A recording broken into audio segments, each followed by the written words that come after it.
Voltamos nessa quinta-feira com uma sugestão maravilhosa para o seu final de semana. O nosso colaborador e expert na sétima arte, o Christian Petermann, ele conversou com o diretor e os atores do filme Ninguém Ama Ninguém por mais de 2 anos. Há controvérsia. De qualquer maneira, com base em alguns contos de Nelson Rodrigues, a história de 5 casais se desenrola sob alguns valores da nossa sociedade. Está curioso? Então veja.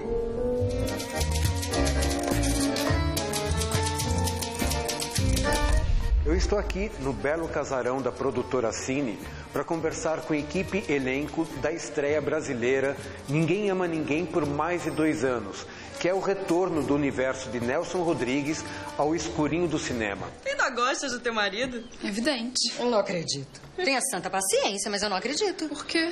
Porque nenhuma mulher pode gostar do mesmo homem por mais de 2 anos. Que horror. E já é muito, hein?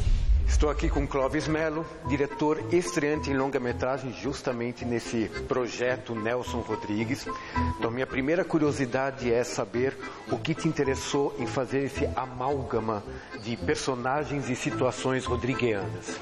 Não, na realidade, assim, se aproximava o ano de 2012, que era o centenário de nascimento do Nelson. Em 15 anos, né, de 2000 até aquela época, até hoje, esse é o 3º filme que vai se fazer baseado na obra dele. Né? Apenas o 3º filme. E aí, quando eu encontrei com o Nelsinho, ele me demoveu, me convenceu fortemente de que a gente devia fazer a vida como ela é.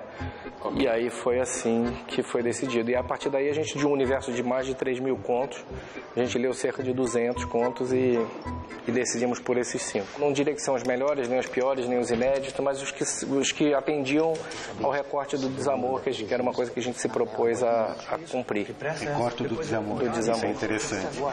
E além desse recorte do desamor, tem todo o lance de uma reconstituição de época, de fazer um filme que retrate o final dos anos 50 para 60. Como é que foi esta viagem ou essa diversão de fazer essa reconstituição, com direção de arte, com figurino, com toda a ambientação? Na realidade é diversão sim, porque é uma delícia você revisitar a época mais rica, eu acho, vamos colocar assim, do visual brasileiro. E aí é realmente um desafio, porque o Brasil cuida muito mal dos seus acervos, né? Figurino, muita coisa, a maior parte das coisas evidentemente foi composta para o filme, foi desenhada e criada para o filme, e objetos foram catados aqui e acolá em todos os cantos para poder compor essa cena, né? Tipo, inclusive a equipe ajudando com objetos de família. Exatamente, assim. É um pouco de tudo.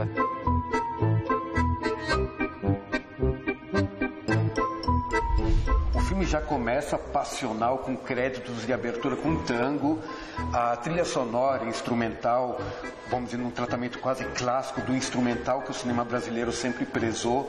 Como foi a escolha dos trilheiros, dos compositores, do arcabouço musical que você colocou para contar a história? Na realidade, eu queria, ainda que fosse um filme de época, que eu fizesse essa leitura, mas eu queria garantir uma certa esquisitice em alguns personagens da Gabriela, que a trilha em algum momento ela pudesse beirar uma esquisitice sugerida, uma esquisitice de clima. Okay. Sugerisse um clima que não tivesse ali só na sinfonia, só na coisa melodiosa e harmoniosa. Era uma trilha mais para dentro da cabeça das personagens do que propriamente para ilustrar um filme. E aí o Wilton Hall, que foi o maestro que compôs e a maior parte da trilha sonora, ele é sofisticado na abordagem dele, mas ao mesmo tempo ele, como é que se diz, consegue chegar nesse lugar da estranheza, que era uma coisa que eu achava boa para o filme.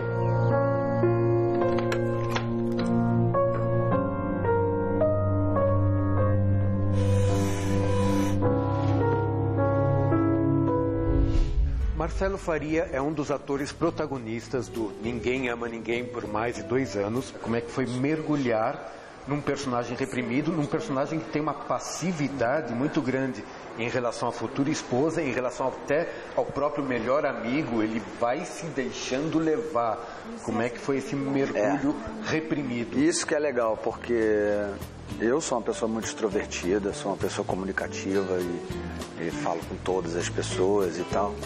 E o Asdrubal é um personagem que é muito fechado, um homem que é super tímido, ele não consegue sequer falar com a futura namorada. E ele, no começo, ele realmente se encanta por aquela menina, porque é uma menina bonita, da alta sociedade, tem ali um glamour dele se transformar, um cara que é um pobretão, se transformar numa pessoa que tem um valor social e que naquela época era uma coisa muito importante. Ainda extremamente decisivo para o futuro da pessoa e tal. E ele acaba que ele se encanta por aquela menina, mas depois do casamento, ela coloca as garras de fora, é uma verdadeira ditadora, né? Ela conduz o casamento, ela é uma megera indomada, totalmente indomada e manipuladora, e não deixa ele, praticamente fica sufocado dentro de casa, né? No casamento, trabalha para o pai dela. Então realmente é um personagem que chega uma hora que ele explode, e essa explosão vem de uma forma do amor, né? Do amor verdadeiro que ele acaba sentindo por uma criada. Você não vai ter viagem nenhuma. Que isso, Asdrubal? Você está louco? Não estou louco não, eu estou muito bem e aproveito para comunicar aos senhores que eu vou me desquitar de minha esposa, sua filha, Terezinha. Cretinho! Cala a boca! E que me casarei com minha criada, Mariana. O quê? No Uruguai, no México ou no raio que o passa. Você acha que hoje em dia, não só a sociedade carioca, mas a sociedade brasileira, em especial classe média, ainda tem muito de Nelson Rodrigues? Ah, tem, com certeza. Ainda existe muito moralismo no brasileiro, né? Velato, né? Ainda existe, com certeza. Aquele moralismo quieto. É pequena a quantidade de pessoas que já conseguiu romper isso de verdade nas suas famílias. Ainda existe o preconceito com a homossexualidade, por exemplo, que as pessoas ainda acham um tabu. A coisa da traição, né? A coisa da separação logo depois do casamento, que acontece, que é natural, às vezes não dá certo, não acontece, né? Eu não concordo com a frase que é dita no filme, porque ela é dita por uma personagem, não é dita por Nelson, né? Sim, são duas personagens femininas que falam isso. Mas, na verdade... Luana Piovani, numa rápida participação, reitera esse jargão. Na verdade, eu acho que o que esses personagens querem dizer é que o fogo da paixão acaba. Depois que desvenda o mistério daquela pessoa, vira o amor. E o amor, eu acho que é cultivado a cada dia e é renovado a cada dia. Então, não são 2 anos, né? Até porque tem pessoas que a gente vai amar pro resto da vida. Jandira, preste atenção. Você não precisa desse homem pra nada. O que é o Ronaldo? Um borra-botas. Se você não estiver satisfeita, troque de marido. Vai ter uma fila de homens no Rio de Janeiro atrás de você. Mas eu amo o Ronaldo. Mas já isso passa. Passa? Por quê? Porque ninguém ama ninguém por mais de 2 anos. Estou com Gabriela Duarte, que revisita o universo do Nelson Rodrigues. E queria primeiro saber como é que foi o mergulho numa personagem que poderia, por algumas pessoas da época, até ser chamada de Prafrentex. Prafrentex é um pouco posterior à época dos anos 50 para 60, mas uma personagem que, de repente, ousa na sua relação. Como é que foi ser uma protagonista rodriguiana dessas meio saídas, digamos, do seu universo? Como é que foi o mergulho nessa personagem? Foi muito divertido. Acho que essa palavra pode definir bem o processo do filme Ninguém Ama Ninguém por Mais de 2 anos. Para mim, como atriz, dá uma sensação de importância, assim, sabe? De você estar representando um dramaturgo tão importante, talvez o mais importante, né? A estirpe da dramaturgia. Da dramaturgia, e com tantos requintes, né? Com tantos detalhes, com tantos... meandros, assim, da alma humana, sabe? Então, isso pro ator, fazer Nelson Rodrigues com mais experiência, com mais maturidade, é mais gostoso, porque você entende melhor, você não julga tanto, né? Eu acho uma coisa muito juvenil, o pré-julgamento. E à medida que vai se amadurecendo, você vai entendendo as nuances de muitas das personagens. E vai deixando, não sabe, esses julgamentos, essa coisa de lado, e vai só se divertindo. Então, foi um pouco assim esse processo do Ninguém Ama Ninguém. O Nelson, ele é controverso por se mesmo, sempre foi. Tem gente que ama, tem gente que odeia, tem gente que não entende, tem gente que se identifica, é muito vasto. Agora, esse filme especificamente, do Clóvis, ele é engraçado, não é que é engraçado, as pessoas riem, as pessoas se divertem, o que eu acho... Você acha que talvez um pouco dessa risada pode até ser um pouco desconforto, aquela resposta de risada meio pela situação ser um pouco imprevisível, desagradável? Eu acho que cabe tudo isso, cabe um pouco o desconforto, cabe um pouco a identificação que sai através de um riso mais nervoso, talvez. Eu não deveria estar aqui sozinho com você, isso não está certo, não está direito. Qual é o problema, Eusébio? É a vizinhança, Elvira. Nada mais delicado que a reputação de uma mulher. Ai, quanta bobagem. Você, como uma das protagonistas femininas da história, o filme tem personagens femininas, como é digno do universo rodriguiano, muito fortes. Às vezes os homens são mais passivos ou mais manipuláveis do que as mulheres em si nessa história. E nós estamos num momento em que, finalmente, tardiamente, o cinema brasileiro está começando a se tornar mais feminino. Mais diretoras mulheres, mais realizadoras, mais pessoas na equipe técnica, atrás das câmeras também, mulheres trabalhando. Como você se sente, de repente, estando no cinema, estando retornando com Nelson Rodrigues, fazer parte de um momento que, de repente, ou com personagens, ou com mão de obra, começa a se tornar mais naturalmente feminino no cinema brasileiro? Eu acho que isso eu acho que a mulher vem conquistando essas glórias, são pequenas vitórias ao longo de tantos anos, né? Tantos filmes falando disso. Agora o último filme da Meryl Streep fala sobre isso também.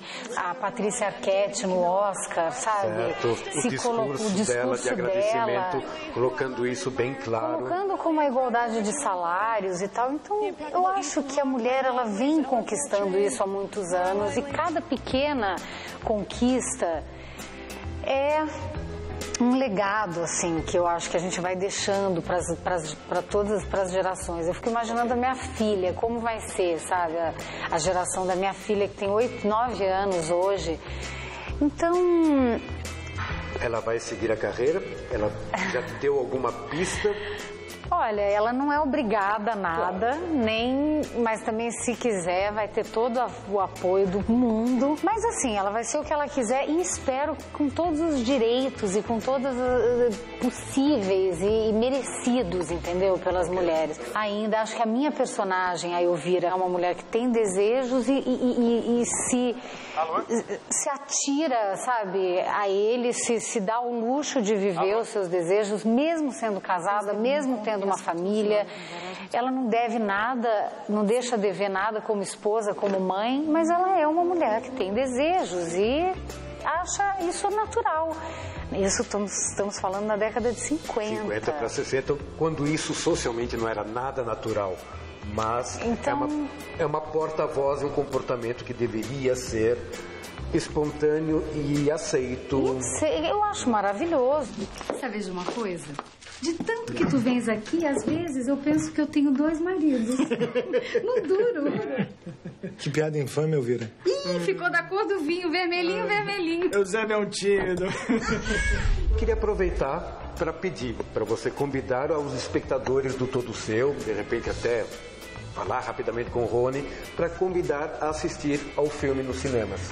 Bom, primeiro eu queria dizer que sempre foi, sempre é e sempre será um enorme prazer estar no seu programa, Rony. Você sabe que eu adoro você há muitos anos e você é um convidado muito especial para mim, de tudo que eu faço, dos meus trabalhos, mas esse filme especialmente você vai gostar muito, e aproveitar e estender esse convite para os seus espectadores. Bom, já estamos em cartaz, por favor, venha que você vai rir, vai se divertir, vai adorar.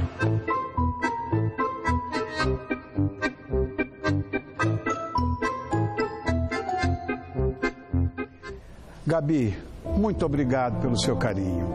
É um grande prazer ver e ouvir você.